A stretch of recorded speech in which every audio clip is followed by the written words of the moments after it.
বন্ধুরা দেখুন, বৃষ্টির জল পেয়ে ছাদ বাগান পুরো একদম পরিপূর্ণ হয়ে গেছে। আর একদম দেখুন কত সুন্দর লাগছে, গাছগুলো সবুজে সবুজ হয়ে আছে। কিন্তু এর মধ্যেও কিন্তু কিছু গাছ আছে, আমাদের কিন্তু ডাল কাটাই ছাটাই করে দিতে হবে। ছাদ বাগানের গাছ যত ছোট থাকবে ততই ভালো বন্ধুরা, আর পরবর্তী ক্ষেত্রে ফুল ফল আসার জন্য সেটা খুব ভালো হবে। পুরো ভিডিওটা দেখুন স্কিপ না করে। নমস্কার বন্ধুরা, আমি সুজাতা চ্যাটার্জি লাইফে ছাদ বাগানে চলে এসেছি। আমার সামনে যে লেবু গাছগুলো দেখতে পাচ্ছেন, এটা হচ্ছে কাগজি লেবুর গাছ। এখানে কিছু অবাঞ্ছিত ডাল আছে, সেই ডালগুলোকে কিন্তু কেটে না দিলে পরবর্তী ক্ষেত্রে কিন্তু ফুল আসতে অসুবিধা হবে। এবং সেই অবাঞ্ছিত ডালগুলো কিন্তু আমরা যে খাবারগুলো দিই গাছের মধ্যে, সেই খাবারগুলো কিন্তু একাই কিন্তু গ্রহণ করে, যার জন্য সেই ডালগুলো অবশ্যই কেটে দিতে হবে। এখানেও আর একটা কাগজি লেবুর গাছ রয়েছে, দেখুন কত বড় বড় লেবু হয়ে আছে। এখনো কিন্তু আমাদের 7 মাস মতো দেরি আছে ফুল আসতে। তার মধ্যেই কিন্তু আমাদের শেকড় কাটাই ছাঁটাই বলুন, ডাল প্রুনিং বলুন, এগুলো কিন্তু আমাদের করে নিতে হবে। খুব কাছ থেকে দেখাবো। এবার গাছের পাতা দেখলেই বুঝতে পারবেন, ডাল দেখলেই বুঝতে পারবেন কোনগুলো আমাদের কেটে দিতে হবে। দেখুন আমার যে আমি হাত দিয়ে রয়েছি পাতাটা, এটা দেখুন পাতাটা কত চওড়া, এবং পাশের যে পাতাগুলো দেখুন কত ছোট। যখনই দেখবেন যে ডালগুলো, গোলাপের যেমন ডাল হয় না এলা ডাল, সেরকম কিন্তু এই লেবু গাছেরও হয়। এগুলো লম্বা হয়ে যাবে, খুব একটা ভালো ফলও হয় না, দুটো একটা ফল হবে, যার জন্য আমাদের এই ডালগুলো কিন্তু দেখুন এখানেও একটা রয়েছে। এরকম ডালগুলো খুব ভালো করে খেয়াল করে রাখুন। এই ডালগুলোকে কিন্তু খুব সুন্দর করে কিন্তু আমাদের কেটে দিতে হবে, দিয়ে আমরা ফাঙ্গিসাইড লাগিয়ে দেবো। এখন যখন বৃষ্টি পড়ছে, আমরা কিন্তু একটু মোমবাতিকে জেলে মোমবাতি গলিয়ে সেই মোমটাও দিয়ে দিতে পারি ভেতরে, যাতে জলটা না যায়। এরকম ডালগুলোকে দেখে আপনারা কিন্তু অবশ্যই কেটে দেবেন।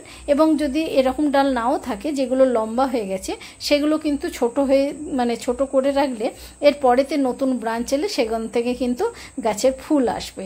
তাই কিন্তু এইভাবে আমি যেভাবে করলাম, আপনারাও কিন্তু আপনাদের ছাদ বাগানের গাছগুলোকে একদম মায়া না করে এই সময়তে ছোট করে দিন। আমাদের কিন্তু যখন ফুল আসার সময় হবে তখন কিন্তু গাছের গ্রোথ আবার কিন্তু নিয়ে নেবে। আমরা শুধু এটা কাটিং করার পরেতে এই বর্ষার জল দেখবো, যেই 2-3 দিন দেখবো যে জলটা হচ্ছে না, তখনই তার মধ্যে কিন্তু একটুখানি খাবার দিয়ে দেবো, আবার ভর্তি হয়ে যাবে। আবার দেখুন এখানে পেয়ারা গাছটা দেখুন, এধার থেকে একদম দেখাই যাচ্ছে না, এত বড় হয়ে গেছে। পেয়ারাও রয়েছে প্রচুর, কিন্তু যে ডালগুলো পেয়ারা নেই সেই ডালগুলোতে কিন্তু আমি প্রুনিং করে দেবো। তাহলে কি হবে, আর পেয়ারা গাছের নিয়মই হচ্ছে কি বলুন তো, যে নতুন ব্রাঞ্চ এলে সেখান থেকেই কিন্তু প্রচুর পেয়ারা ধরবে।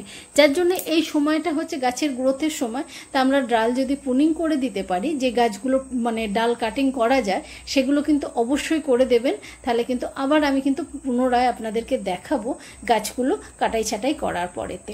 আর এই দেখুন পাতা পোড়াগুলো যে দেখতে পাচ্ছেন, তীব্র গরমের জন্য হয়েছে। এ নিয়ে তো আমি ভিডিও আগেই করেছি। আর এই যে নতুন ব্রাঞ্চগুলো দেখবেন, যেগুলো নতুন ব্রাঞ্চ আসছে, সেগুলোতে কিন্তু আর কিন্তু কোনো রকম এই পাতা পোড়াটা নেই। দেখেছেন আমি কিরমভাবে একদম পুরো মায়া দয়া না করে কেটে দিচ্ছি।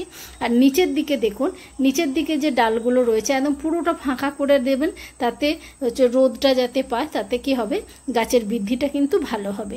এরপর যেটা করব বন্ধুরা, এখানে কিন্তু আমরা 1 মুঠো মিশ্র খাবার দিয়ে দেবো। মিশ্র খাবারটা দেওয়ার পরেতে দেখা যাবে প্রচুর ব্রাঞ্চ আসবে, এবং সেই ব্রাঞ্চগুলো থেকে কিন্তু প্রচুর ফুলে ভর্তি হয়ে যাবে। এইভাবে আপনারা কিন্তু করে দিন। আমি কিন্তু করে দিলাম। যে সমস্ত আমি এই দুটো গাছ দেখালাম, আপনারা বাগানে যত গাছ আছে সেগুলো কিন্তু এখন এই সময়টা ছোট করে দিন। যে ডালগুলো, বিশেষ করে পেয়ারা গাছ বলুন, লেবু গাছ বলুন, এগুলো তো কাটাই ছাটাই অবশ্যই করে দিতে হবে। আর মাঝে মাঝে যে রোদ পাচ্ছি আমরা সকালের দিকটা 2 ঘন্টা 3 ঘন্টা হলো একটু করে ফাঙ্গিসাইড কিন্তু অবশ্যই দিয়ে দেবেন বন্ধুরা। তাতে 2 ঘন্টা পেলো সেটাই লাভ, কারণ বর্ষাকাল এইভাবেই কিন্তু আমাদের ফাঙ্গিসাইড ব্যবহার করতে হবে। আর বন্ধুরা টিপসগুলো যদি ভালো লাগে, লাইক শেয়ার কমেন্ট এবং সাবস্ক্রাইব করে পাশে থাকবেন। আর দেখুন গাছটা দেখুন কিরকম ঝাঁপালো ছিল, কত ছোট করে দিয়েছি। বেশি দিন লাগবে না, দেখবেন আবার কিন্তু গাছ কিন্তু ভর্তি হয়ে যাবে বন্ধুরা। টিপসটা কেমন দেখুন, কতটা আমি ডাল কেটে দিয়েছি, একদম ফাঁকা করে দিয়েছি, দেখতে পেয়েছেন। এগুলোতে কিন্তু ফাঙ্গিসাইড বা মোম দিয়ে আপনারা দিয়ে দেবেন। সবাই খুব ভালো থাকবেন বন্ধুরা, সুস্থ থাকবেন। এইভাবে গাছ করুন, নিজেদের কাজগুলো এই বৃষ্টির ফাঁকে ফাঁকে সেরে ফেলুন, পরবর্তীতে আমাদের ফুল আসতে সুবিধা হবে। সবাই খুব ভালো থাকবেন, সুস্থ থাকবেন, সবুজের সঙ্গে থাকবেন বন্ধুরা। আবার পরবর্তী ভিডিওতে দেখা হবে। নমস্কার।